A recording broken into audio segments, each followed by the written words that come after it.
অদৃশ্য শিরকের ভয়াবহতা কোরআনের আলোকে এক গভীর সত্য। দর্শক, যদি আজ আপনাকে বলা হয় এই পৃথিবীতে কোটি কোটি মানুষ এমন এক শিরক করছে যা তারা নিজেও টের পাচ্ছে না, আপনি কি বিশ্বাস করবেন? হয়তো শুনে অবাক লাগবে, কিন্তু বাস্তবতা আরো ভয়ঙ্কর। এই শিরক করতে মূর্তি করতে হয় না, ধূপ বা আগরবাতিও জ্বালাতে হয় না, এমনকি কারো সামনে হাত জোড় করতেও হয় না। তবুও মানুষ প্রতিনিয়ত এমন এক উপাসনায় লিপ্ত হচ্ছে যা আল্লাহর দৃষ্টিতে শিরক, অথচ তাদের নিজেদের কাছেই তার স্বাভাবিক জীবন বলে মনে হচ্ছে। আজকের এই আলোচনায় আমরা খুঁজে দেখব কোরআনের আলোকে সেই অদৃশ্য শিরক আসলে কি, কেন মানুষ আল্লাহর পরিবর্তে নিজের খেয়াল, ইচ্ছা বা জ্ঞানকেই উপাস্য বানিয়ে ফেলে, আর কিভাবে সেই প্রবণতা আমাদের ঈমানকে ধীরে ধীরে ভেতর থেকে নষ্ট করে দেয়। শিরকের ধারণা আমাদের কাছে অনেক সময় কেবল পাথরের মূর্তিতে সীমাবদ্ধ। আমরা ভাবি শিরক মানে মূর্তি পূজা বা আল্লাহ ছাড়া অন্য কারো সামনে সিজদা করা। কিন্তু কোরআন আমাদের শেখায় শিরক কেবল বাহ্যিক নয়, বরং এটি এমন এক মানসিক অবস্থা যেখানে মানুষ নিজের ভেতরের প্রবৃত্তি, জ্ঞান বা অহংকারকে আল্লাহর নির্দেশের উপর স্থান দেয়। তখন সে বুঝতেও পারে না যে সে নিজের ইচ্ছাকেই ইলাহ বানিয়ে ফেলেছে। পবিত্র কোরআনে আল্লাহ বলেন, তুমি কি লক্ষ্য করেছো তার প্রতি যে তার খেয়াল খুশিকে ইলাহ বানিয়ে নিয়েছে? তার কাছে জ্ঞান আসার পরেও আল্লাহ তাকে পথভ্রষ্ট করেছেন, তার কানে ও অন্তরে মোহর মেরেছেন এবং তার চোখের উপর পর্দা টেনেছেন। এই আয়াতের গভীরে আছে এক ভয়ঙ্কর সত্য। এখানে আল্লাহ আমাদের জানিয়ে দিচ্ছেন, যে ব্যক্তি নিজের ইচ্ছাকে আল্লাহর আদেশের উপরে রাখে তার উপর থেকে হিদায়াত উঠে যায়। সে এমন এক বিভ্রমে পড়ে যেখানে নিজের চিন্তাই তার ধর্ম, নিজের মতামতই তার আদেশ। বাইরে থেকে সে হয়তো ধর্মীয়, হয়তো ইবাদতগার, কিন্তু তার অন্তর অন্য কারো বন্দিত্বে আছে, নিজের নফসের।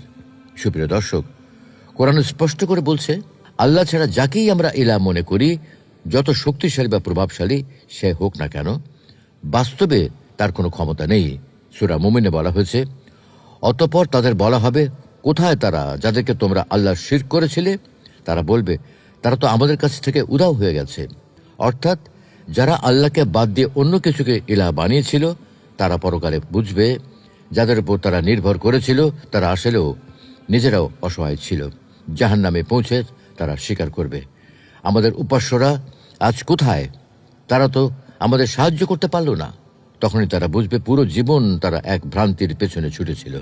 এই আয়াত শুধু মূর্তি পূজকদের কথা বলছে না, বরং প্রতিটি সেই মানুষকে স্মরণ করে দিচ্ছে যারা আল্লাহর পরিবর্তে অন্য কারো আদেশ, প্রভাব বা মতামতকে প্রাধান্য দেয়। আধুনিক সময়ের অনেকেই নিজেদের জ্ঞান, যুক্তি বা সামাজিক অবস্থানকে আল্লাহর বাণীর চেয়ে গুরুত্বপূর্ণ মনে করে। অথচ কোরআন স্পষ্ট বলে দিয়েছে, যদি তোমরা তাদের কথা মান্য করো তবে তোমরা অবশ্যই মুশরিক হয়ে যাবে। এখানে তাদের বলতে বোঝানো হয়েছে শয়তান ও তার অনুসারীদের। অর্থাৎ শয়তান যখন আমাদের মনে এমন চিন্তা ঢুকে দেয় যে আমার বুদ্ধিটাই সঠিক, আমার সিদ্ধান্তটাই বড়, তখনই আমরা শিরকের দিকে এগিয়ে যাই অজান্তে।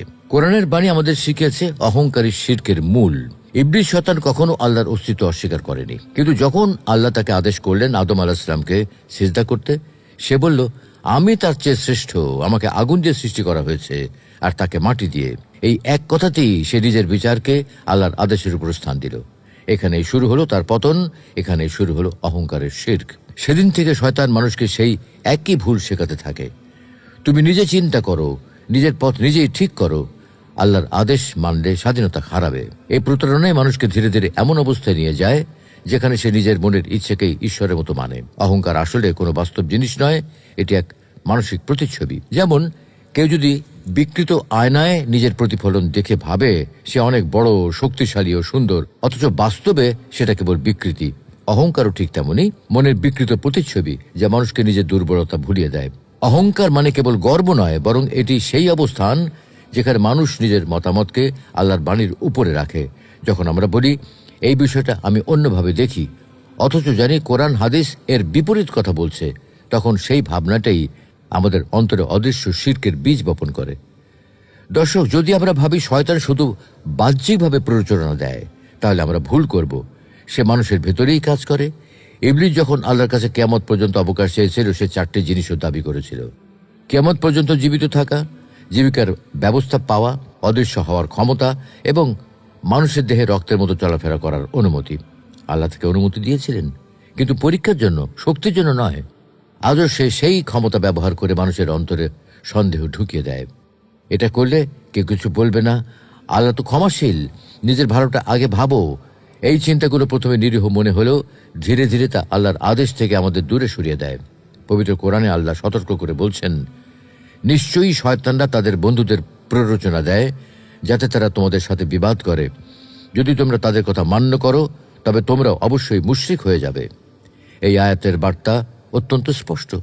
যখন আমরা আল্লাহর নির্দেশ বাদ দিয়ে অন্য কারো আদেশ বা সমাজের প্রভাবকে মানি, তখন আমরা নিজেদের অজান্তে সেই অদৃশ্য শিরকের দাসে পরিণত হই।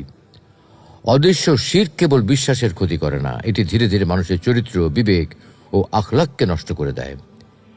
যে ব্যক্তি নিজের নফসের গোলাম হয়ে পড়ে, সে আর সত্য মিথ্যার পার্থক্য করতে পারে না। সে নামাজ পড়ে, দোয়া করে, কিন্তু তার হৃদয় অন্য কারোর জন্য ব্যাকুল থাকে। ক্ষমতা, অর্থ, খ্যাতি, ভালোবাসা যেটাই হোক না কেন, একবার যদি আল্লাহ চেয়ে বেশি প্রিয় হয়ে যায়, তখন সেটি তার উপাস্য হয়ে যায়। এভাবেই এক মুমিন মানুষ অজান্তেই নিজের ভেতরে মূর্তি গড়ে তোলে, যেটি চোখে দেখা যায় না, কিন্তু তার ঈমানকে ধ্বংস করে ফেলে। এখন প্রশ্ন হলো, মুক্তি কিভাবে? কোরআন বলছে, সত্যিকার তাওহীদ অর্জনের একমাত্র উপায় হলো অন্তরকে শুদ্ধ করা।